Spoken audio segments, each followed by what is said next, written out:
Hello everyone, good afternoon. তো আজকে এখানে হলো কানাডা রাজ্যোৎসব। এটা এমন একটা ফেস্টিভ্যাল যেদিনকে কিনা কর্ণাটকা যে স্টেটটা এটা অ্যাকচুয়ালি ফর্ম করেছিল। তো এই কারণের জন্য প্রতি বছরের 1 নভেম্বর এই কানাডা রাজ্যোৎসব এই ফেস্টিভ্যালটা এখানে মোটামুটি হয়ে থাকে। আর এই ফেস্টিভ্যালটা এখানে গুরুত্ব খুব প্রচুর হাই লেভেলের, বিকজ মোটামুটি অ্যাজ কর্ণাটকা স্টেটটা এই দিনকে ফর্ম করেছিল, প্লাস যত লোক এখানে কানাডা ল্যাঙ্গুয়েজ বলে তাদের যে ইউনিটি সেটা দেখানোর জন্য বা সেলিব্রেট করার জন্য এই পার্টিকুলার ফেস্টিভ্যালটা এখানে হয়ে থাকে। আর এই দিনকে স্কুল কলেজ সব কিছু মোটামুটি ছুটি থাকে, বিকজ এটা পুরো স্টেট হলিডে। তো আজকে আমি সকালবেলা গেছিলাম হলো অ্যাপোলো ক্লিনিকে। কিসের জন্য না, আমার অফিস থেকে প্রতি বছরই একটা হেলথ কেয়ার থাকে, অ্যানুয়াল হেলথ চেক আপ। তো মোটামুটি ওটা প্রতিদিন মানে প্রতি বছরই ওটা মিস হয়ে যায়, লাস্ট 2 বছর মিস হয়েছে। এখন যে অফিসটায় রয়েছি এই অফিসটায় লাস্ট আমি 2 বছর ধরে রয়েছি, জাস্ট 2 বছর কমপ্লিট হলো। তো লাস্ট 2 বছর মিস হয়েছিল। তো এই কারণের জন্য রিসেন্টলি আবার মেল পেলাম কি হেলথ কেয়ার অনেক দিন ধরে করা হয় না, সেই কারণের জন্য আজকে অ্যাপোলো ক্লিনিকে গিয়ে হেলথ চেক আপ সব কিছু করে নিয়ে এলাম। তো সব কিছু নিয়ে মোটামুটি 4-4.5 ঘন্টার মতো লাগলো, ফুললি ফ্রি অফ কস্ট। অনেক টেস্ট হয়েছে, লাইক ব্লাড টেস্ট অনেক রকমের হলো। ফার্স্টে ফাস্টিং, তারপরে বললো যে কিছু খেয়ে আসতে, তারপরে আবার টেস্ট হবে, আবার খেয়ে এলাম, তারপর আবার ব্লাড দিলাম 1.5 ঘন্টা বাদে। Apart from that electrocardiogram, liver function test, ECG, X ray. চেস্টের দেখলাম এক্স রে করলো, কিসের জন্য জানি না, মোস্ট প্রবলি দেখবে লাংস ফাংস সব ঠিকঠাক আছে কিনা। তো এই হলো ব্যাপার। 8টায় গেছি ওখানে, 8টার সময় অ্যাপয়েন্টমেন্ট ছিল। তো 8টার সময় অ্যাপয়েন্টমেন্টের পরে সব কাজ বাজ মিটতে মোটামুটি বাড়িতে আসলাম 12টা। আর অ্যাপোলো ক্লিনিক যেটা আছে এটা আমার কাছাকাছি, এখানে নীলাদ্রিনগর আছে ইলেকট্রনিক সিটি, তো সেখানে গেছিলাম। বাড়ি থেকে একটু দূরে, মানে 40 মিনিট মতো লাগে। তো এবার ব্লাড ফ্লাড সব কিছু টেস্ট ফেস্ট হয়ে যাওয়ার পর বাড়িতে যখন এলাম, লাঞ্চ ফাঞ্চ করার পর খুব হাই লেভেলের একটা মাথা ব্যথা শুরু হলো, বুঝতে পারলাম না কেন। তো ChatGPT-কে জিজ্ঞেস করলাম যে এটা কি ব্লাড ফ্লাড দেওয়ার কারণেই হয়েছে।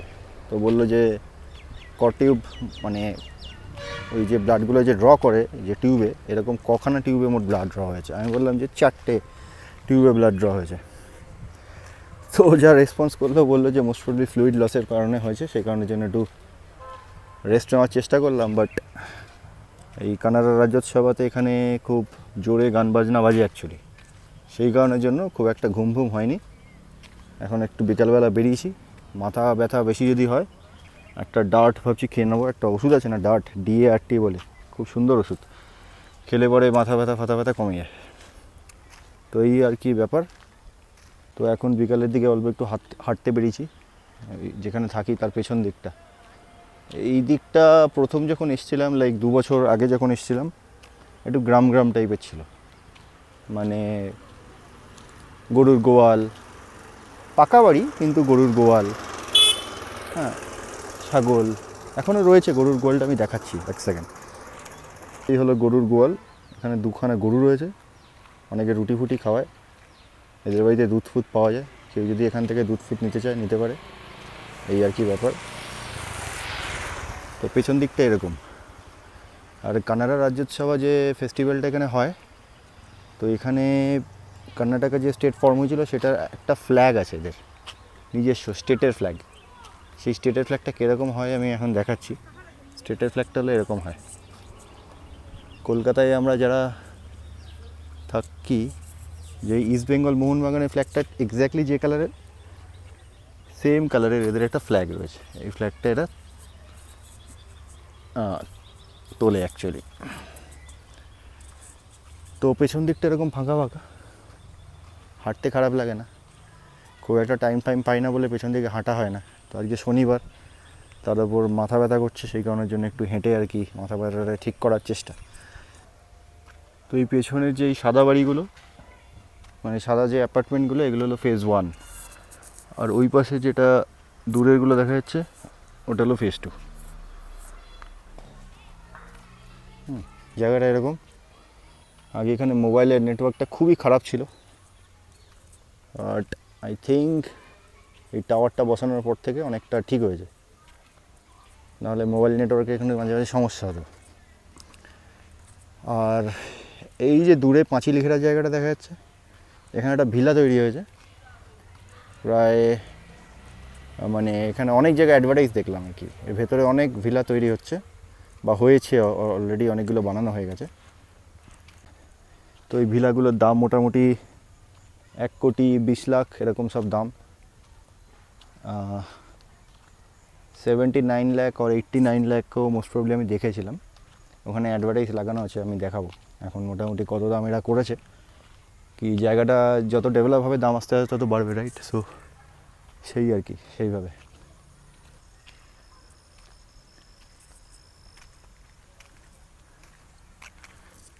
আর এই সব জমিগুলোতে চাষবাস হয়। কিছুদিন আগে ধনেপাতার গন্ধ পাচ্ছিলাম, মোস্টলি ধনেপাতা চাষ হচ্ছিল। তাছাড়া অন্যান্য অনেক কিছু চাষবাস হয়, ফসল টসল। এই পাঁচিল ঘেরা জায়গাটার মধ্যে যেটা ভিলাটার কথা বলছিলাম সেটা রয়েছে। ওই সামনে কিছু ব্যানার আছে, ওইগুলো দেখে বলবো যে কত দাম। আচ্ছা, তো কি বলছে এখানে 3 BHK 3.5 BHK luxury garden theme villus.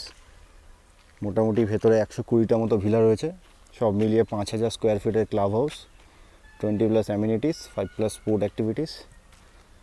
তো দাম তো এখানে দেওয়া নেই, এই নিচের দিকে আছে কিনা দেখছি।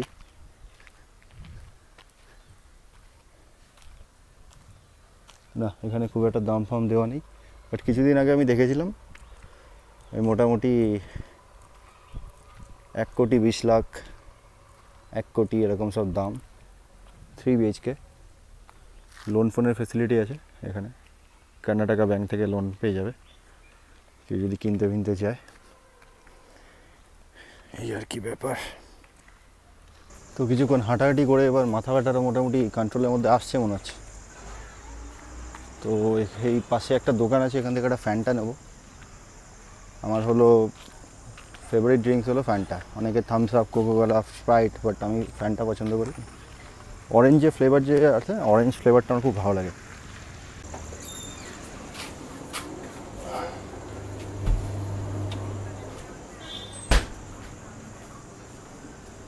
ব্রো, 1 ফ্যানটা। হ্যাঁ, ডান ব্রো। তো ভেবেছিলাম যে ওই ডার্ট ওষুধটা খেতে হবে, না খেয়েই যখন মোটামুটি কমের দিকে যাচ্ছে, তাহলে তো আননেসারি ওষুধ খেয়ে লাভ নেই।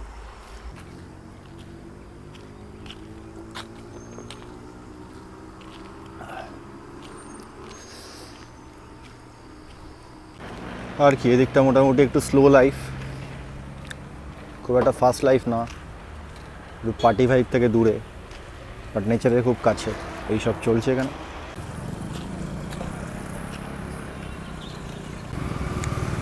এই হলো ওদের ফ্ল্যাগটাকে এরকম দেখতে, পুরো ইস্ট বেঙ্গল মোহনবাগান কালারের।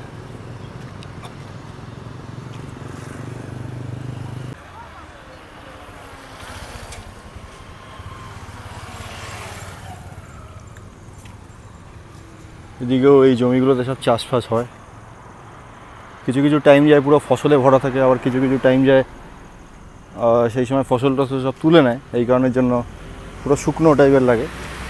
রাস্তাটা সোজা কানেক্ট করছে NH44, যেটা দক্ষিণ ভারতের একটা মেন রাস্তা। এই আর কি ব্যাপার।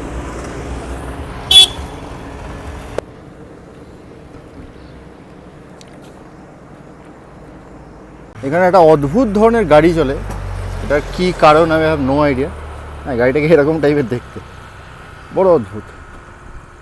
রিসেন্টলি গত পরশু দিন একটা বিয়েবাড়ি ছিল, একটা তেলেগু কলিকের বিয়েবাড়ি, একসাথে ছিল, আমরা জব করতাম, ফিমেল কলিক। তো এই নিয়ে মোটামুটি 2টো তেলেগু বিয়ে খাওয়া হলো আর একটা কানাডা বিয়ে খাওয়া হলো। এরা অ্যাকচুয়ালি এখানে সম্পূর্ণ যে খাবার দাবারটা পুরোপুরি নিরামিষ, ভেজিটেরিয়ান খাবার দাবার। তো ওই আর কি, গত পরশু দিন গেছিলাম, একটু দূরেই ছিল, তো একটু মেট্রো ফেট্রো চেঞ্জ করে গেলাম, অ্যাটেন্ড করলাম, আবার চলে এলাম। তো বিয়েবাড়িটা মোটামুটি এরকম টাইপের পরিবেশ ছিল।